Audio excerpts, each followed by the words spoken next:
letting go of the person you love the most, hindi lang siya about choosing peace.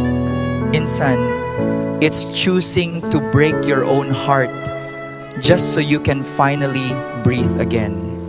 Kasi ang totoo, love isn't supposed to feel like ikaw lang ang may dala ng lahat. Hindi dapat ikaw lang yung lumalaban habang unti-unti mong nawawala yung sarili mo. May mga love na ang ganda sa simula, pero habang tumatagal, ikaw na lang yung nauubos. Not because you stop loving, but because you love too much na wala ka nang tinira para sa sarili mo.